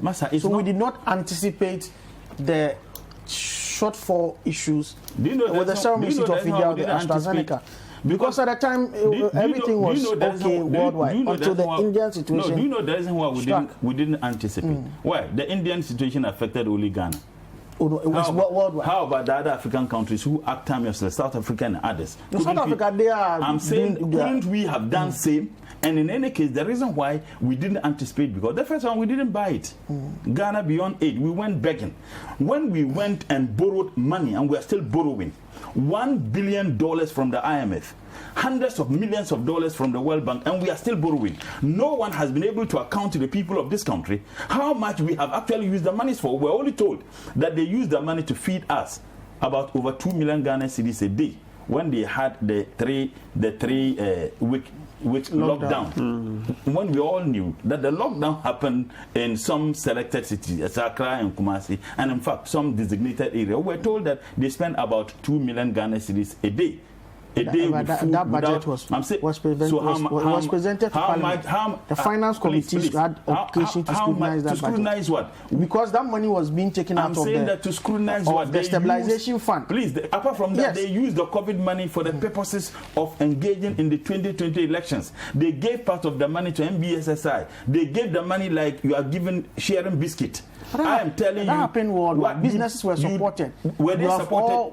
We've had COVID support. Was not business. Americans were taking some $2,000, $1,000 to support their businesses. Say that again. So if Ghana MBSSI does that, what could be wrong? Don't say that again. Your viewers will be very angry. Why? MBSSI doesn't go about distributing money. When they give you the money, they give you the money to invest, to do something, pay back. And pay back. Yes. Go and find out. Those people were just distributing the money. So they will not pay back. Who's paying? Who is paying those monies back? Who is paying? And I think that we will demand proper and true accountability as to how the COVID monies were spent. Now, all these monies were borrowed. Nothing to show. Even getting vaccine, you are willing to rob the people of this country. This government sees COVID as an opportunity to make more money. They don't see COVID as an opportunity to protect the lives of the people of this country. They are so insensitive. They do not simply care. They must make enough money. And there are evidences to that. Look, the list said about the statement the Minister for Transport made on the floor of Parliament, the better. First and foremost, he presented cooked figures. And we will demand in the days to come the actual number of people who used this airport from September to December 2020. I have stated publicly, and the minister should come out and challenge the figures I put out there, that between September to December, 235,250 passengers use the Ghana airport, this airport. What is your source? Well, I am challenging. The Ghana airport I'm saying that we are good. Was he the ones who presented the figures to the minister? And Mr. Yakwakwa was there with the minister. You are in Parliament. We're not seated at the coffee shop writing those figures. Didn't you see them? Didn't you see them? I don't answer questions. No, I'm asking you. Didn't you see them? Many people, including journalists, you saw them. They were there doing the calculation. An urgent question which was supposed to be answered. I'm saying that thing, they can't hide it. Look, we can easily, and I challenge the media. That is where the media has a responsibility and a duty. We can find out the number of airlines that use this airport, the number of passengers, out of the passengers who are infants. This thing cannot be hidden. Those are figures that the airport company should easily be able to put in the public domain. I have made this statement not today. I have made this statement publicly on several platforms. They have never challenged the figures I have provided. And I'm saying that we will, in the days to come, provide the people of this country the true figures. No one can hide that. We can easily get, and journalists like you and your investigators. Can I finish? No, I'm just guiding the conversation. My good friend Anas. Is that to say that one, the minister lied on the floor of Parliament? That's one. Yes. Two, is it the case that the minister disregarded the content of the question that was posed by the Honorable Arana Idusu, came to the committee, not committee, this is not even committee, this is a floor of Parliament. Yes, Parliament. Before the Speaker, to peddle on truth. Is that your contention? Absolutely. I am challenging the figure, and I'm saying that, you see, culture sang a song and says that there are three sides to every story. Your side, my side, and the truth. I am saying, challenging the figures provided by the minister. I urge you, the media, not a section of the media who behave like a shadow or a shade to the NPP government. You should be demanding, and this thing can easily be verified. The number of passengers who use this our airport between September to December 2020, I am putting out these figures. And this is not the first time. I've been putting out these figures on several platforms. They never responded. And I don't think that they would have remained mute if they knew that those figures I was putting out were not accurate figures. And the figures I want to reiterate, 235,350. Now, assuming that they each paid the $150, that should give you over $35 million. Within that same 4 months? Yes, within 3 months. Multiply 235,250 by $150. Per your calculation, that's under declaration by half, at least close to half of the money. Now, he gave the number of people who were infants and who never paid. Now, just take that number. You should be having almost $30 million or more than $30 million per these figures that I have provided. And I'm saying that this thing cannot be hidden. The number of airlines that came to Ghana, we can easily find out between September to December, KLM, how many of your flights, how many of passengers, the information can easily be verified. But there is one very important point that I also want to make. The testing that is done or was done at the airport was antigen test. You had a doctor from Noguchi who came out and challenged the amount of money that was being charged and said that the antigen test was not a comprehensive COVID test. And that doctor said the cost of antigen tests, which can easily be verified, should range between $15 to $25. Yet this insensitive government was charging the people of this country $150. They will say you know why? Please, a moment. They will say that it's not only about the cost of the test, and they've said that it's also about because they are renting space from the Ghana Airport Company. We are told that they are even now paying royalties to the Ghana Airport Company, and a lot of other costs that may have to be factored in. In the first place, that company started operating at the airport illegally. How so? The Minister for Health himself, when he appeared before the appointment committee, said they were operating without a license. Now, if you're operating without a license, isn't that fraud? Isn't that illegal? The minister said it to appointment committee of Parliament. And in fact, when even they were operating without a license, then it was criminal. I think that someone should be prosecuted for that. In any case, when did they register that company? They registered the company a month or 2 months before the robbery they engaged in at the airport. This is a company that has no history of having been engaged in such exercise in the past. This is the Nigerian company. That gentleman, I am told, he's even wanted in Nigeria. You have a company, you have a company that is registered. They open an offshore account. Monies are paid into the offshore accounts. They engage another Nigerian bank. They engage young people in this country, graduates, and pay them less than 1,000 Ghana cedis at the airport. Less than 1,000 Ghana cedis. These are people who are the first contact to possible COVID victims. Less than 1,000 Ghana cedis. And you think that we shouldn't talk about that, assuming without admitting that the figures provided by the minister were the accurate figures, that you went into an arrangement where our airport is being used by a company that has no expertise in engaging in that you make over $17 million and Ghana government gets only $1 million. President Nana Addo, the protector of human rights, the one who loves Ghana than any other person. Someone should tell me who has an interest in that company. Couldn't we have given that to Noguchi? Couldn't we have given, by the way, the people who are doing the testing at the airport are Noguchi employees. Go and find out. Noguchi, the very people. If government was so minded of giving private entity to do that, they could have given that to Nyaho. They could have given that to other private entities in this country. Assuming government had given this to Noguchi, or Kulebu, or 37. The inability of Noguchi to come out with a vaccine has nothing to do with the expertise and the ability to do that. It has to do with money. Now, this millions of dollars, if you had given it to Noguchi and says that, yes, also rob the people of this country by charging $150. However, the money you are getting, use that money to develop a vaccine. We would have been selling vaccine to the AU. Yet, you haven't been able to do that. Someone's pocket must be filled, someone's interest. You allow an entity to rob us because someone has an interest in it. You even want to go and get vaccine, and then you want to rob the people of this country. The reason why government stopped the mass testing and contact tracing, per official communication from government, was money. Was money. Now, if government had asked Kulebu or Noguchi to do that, you think that we would have stopped the contact tracing? You think that the figures that are being chained out every day are accurate figures? No. The reason why people now go to hospitals, they are not even being tested, is because we don't have money to do that. Yet, someone feels very comfortable. Let's even assume that no one is benefiting from it. President Nana Addo just loved that Nigerian. then he allows him to come, make those money. You think that you can do that in Nigeria? Let me make another point, which for me is striking. Finally, before we go on, and I challenge the media. Go to Terminal 3.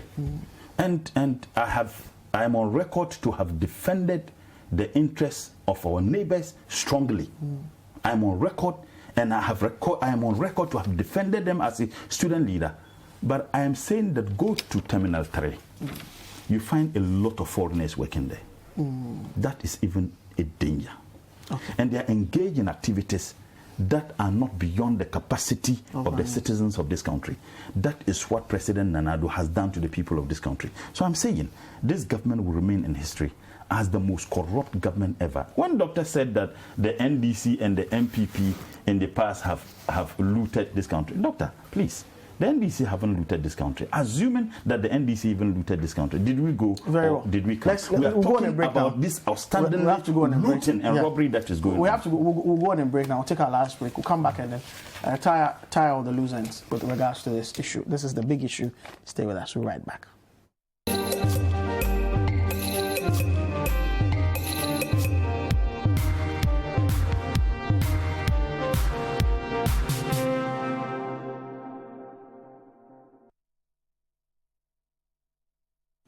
Bonsoir, monsieur, madame, et voilà. Ah, babe, what is this? This is the escargot and the foie gras. Oui. Where did she go? You pa one casa un who say obase your pay fiedian, eh? It's been long since you ever felt like this. Welcome to the best in Ghanaian entertainment on Aquaba Magic. Welcome home to Aquaba Magic on DSTV channel 150. It's your moment. DSTV. Your Sunday evenings will never be the same.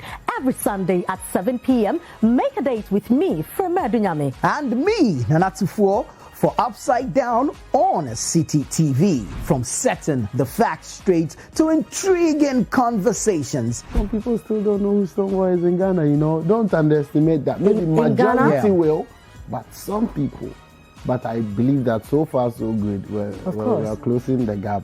You know, you don't go to school to believe in what school teaches you. Go to schools where you have the key to unlock everything school teaches you. Fun games and fantastic music. We make your Sunday night come alive.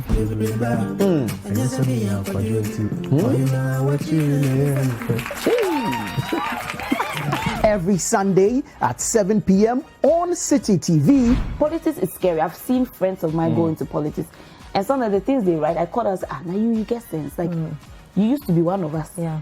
Expect the unexpected with Upside Down. Upside Down is proudly sponsored by Vodafone. Together, we can.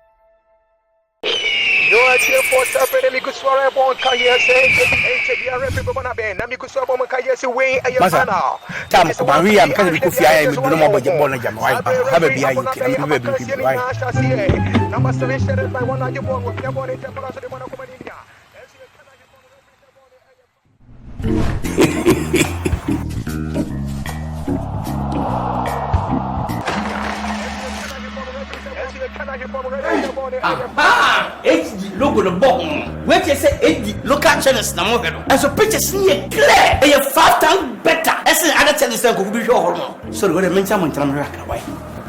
Oh, what the pictures. Who knows tomorrow?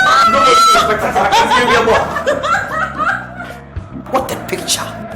What do AD plus decoder or multi TV and now electroland agent PR natural local channels now HD the here so better star 879 hash numbers from Kubo box and now the advocate AD Get an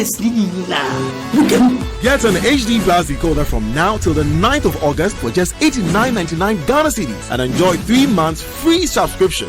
Enjoy all the excitement and live sports action in the HD Plus Air Bosso Philly promo. Promo lasts from 7th June to 9th August 2021. Visit hd-plus.com.gh or call 024-243-9872 for more info.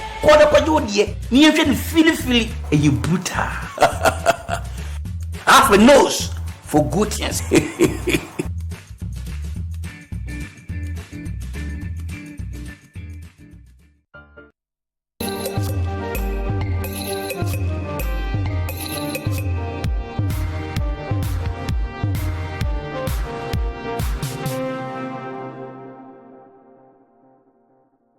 Welcome back. This is still the big issue. We are going to wrap up the matters up for discussion on our platform today. Let me bring in a few comments that you've sent in so far. Stephen from Hoho in the Volta region says, I think this is not the first time police are preventing demonstrators. We must be grateful to the judgment of the Supreme Court. Now, the critics know the current government doesn't control the Supreme Court decisions. Okay. Gordon from Accra says, government must fix the country and stop the big funerals without social distancing and wearing of face masks. And Egregious from Xylix Dwayne from London says they should cancel the deal. People just want to make money. It's egregious. Okay. Mensa from Accra says, I'm allowing Murtala to make all sorts of allegations without proof. It appears the liberty to use names against the presidents under your watch. I am disappointed in your station. That's what you think. I have subjected him to strict proof on all the allegations that he has made. So I don't know what you are talking about. Is the most corrupt please. leader ever in the Murtala, please allow me to do my job. They are lucky I didn't even say thief. Because they were calling President Mahama thief and all of that. Murtala, allow me to do my job.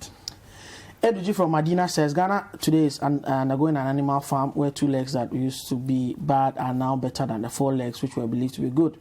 Okay, Zara from Akutia says everything every day and always about this government is associated with corruption. Adolf says kindly channel your energy.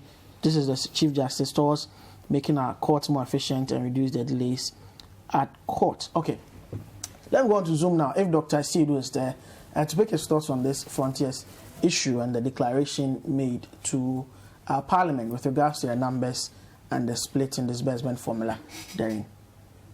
Doc. Thanks. Yeah. It's interesting that this issue has come up again. I mean... Doc, please lean back a bit for me. Thank you. Yeah, I mean, for all intents and purposes, I cannot speak to Murtala's numbers. Yes. But what I can speak to is the 17+ million that has been accrued by the Frontiers, and just over 1 million approved by the state. And my position on this is a disaster of a contract. And I'll tell you why. COVID has put barriers on trade and travel into all countries globally. No economy can reopen properly unless travel is facilitated, because you need direct investments from other countries, especially countries in Africa. Therefore, you are putting in a measure, a biosecurity and biosafety measure, to ensure that at least you can eliminate the risk of new variants coming into the country as much as possible. And you are getting less than 15% of what has accrued. Are you kidding me? When in actual fact, that barrier you're putting there is a barrier to your economy that is suffering. Do you not take equity in lieu of the pressures that your economy is coming under? Why do you then enter into the transaction as a simple landlord-tenant issue? I've rented you the place, this is the rent. No, this is bigger than that. This has implications on our actual economy. It has implications on jobs. It has implications on the citizenry. And so when I see this being put out like this, and you should know that this is for just a short period of time. It's from September to December. Yeah. How much have they made How much have they made till date? Yeah. And how much have we got? Yeah. For me, this is just not acceptable, and the contract needs to be looked into. We cannot allow ourselves to be landlords for which our tenants live well and rip us off. I don't want to use rape, but reap, because rape is as though they're stealing from us, but they're reaping from us. It's like they've come onto our land, they farmed the land, and they are taking the fruit willy-nilly. We cannot allow that. We are told that the contract is structured in such a way that Frontiers actually pays rent, pays all utilities, pays everything associated with these operations, and is supposed to pay a royalty of $10 per test to the Ghana Airport Company. Does that not count for anything? Well, that's what I'm saying. So basically, the landlord bit is, because anyone who goes to rent a place from a landlord will pay the rent, they'll pay water, they'll pay electricity, they'll pay any taxes. So that I mean, it doesn't count. Park it for me now. And you're saying that the stresses that COVID has put on travel, that is affecting our economy, is worth $10 per test. Put it in this context. You're charging $150 for someone who's coming to do business in Ghana. So you're adding $150 to the person's travel, which is a barrier which would prevent many from even traveling into the country to transact that business, because there's extra money they have to look for. And therefore, you are stressing your economy, albeit for a good thing, and you think that pressure is worth $10 out of $150. I am sure that I am reading a different script. I'm not too sure I heard you say that, because if I really heard you say that, I'll be disappointed in the fact that it was said. I was just asking a question. I was just asking a question. I know. I acknowledge that. I'm saying that under no circumstances can that be seen as good enough. That's just diabolical. Okay. And you see, it's sad because a lot of people have been talking about this, and you have to bear in mind that this even includes the fact that they dropped it to $50. God knows how much they have taken. Okay. Franklin, you have the... I think we should make judicious use of it. We have just about 3 minutes. So just a minute, and then I'll allow Martin Kpebu to conclude. Unfortunately, I'm sorry, Franklin. Oh, no, that's fine. I mean, there's been so much said about this contract that I think the issues around local content must also be looked at carefully. I mean, you don't say that because someone is providing a service which itself has been overpriced, and then making use of local resources, then they should be willing to be allowed to, we should be willing to allow them to make those sumptuous profits. As I understand, the numbers themselves do not add up. But even if it is the case, 1 million versus 17 million, that's just unfair, really. I mean, I don't know. It looks as if day in, day out, this type of contracts are just multiplying. I can understand that we are in a crisis situation, but for crying out loud, I mean, taking advantage of this crisis and then trying to milk the country this way is entirely wrong. I mean, maybe we should take a critical look at the contract again and see if we can salvage something more than $1 million from this deal. Okay. Lawyer, you have the last word on this issue. I think I basically would agree with what the rest of the panelists have said. And so maybe I may just repeat one or two words. The way Honorable Mutala has raised the issue of the numbers, I think I would join in the call that you guys should send a journalist undercover to go check. Because if that is true, I mean, definitely somebody must pay for that. Okay, so let's just double check that the numbers that the minister presented are correct. Okay, if they are not correct, then of course we know what to do under our law, because that's the essence of the democracy we have, that citizens must participate. Okay, so this is a call to all the journalists. Okay. Mutala, are you going to file an urgent question to bring back the minister? Absolutely. Based on the numbers that you have uncovered? Well, I will consider that. I think that you are demanding that I filed about two. One now has to do with the restrictions. And that one I would have a discussion. And then the other one on this matter. With my lawyer in opposition when I was impeaching my JCR president for chop. I think that is worrying. The biggest aspect of it is that company has no expertise in that. Okay, sure. They have never done anything like that. So that's how we wrap up today's edition of the Big Issue. I sat in for a regular host, Godfred Akotobaf. My name is Duke Mensopo. We had in the studio Ibrahim Mutala Mohammed, Comrade MP, Tamale Central. Martin Pebu is a private legal practitioner, executive director of the Human Rights and Governance Center. I also had, of course, regular guest, Franklin Kujo, founding director, Imani Africa. Earlier, I had Dr. Kujo Pumpuni Asante of the CDD, director of policy and advocacy and policy engagement. And then later on, joined by Dr. Kwame Saponesedu, Democracy and Development Fellow, CDD Ghana. Keep watching City TV for the very best in programming.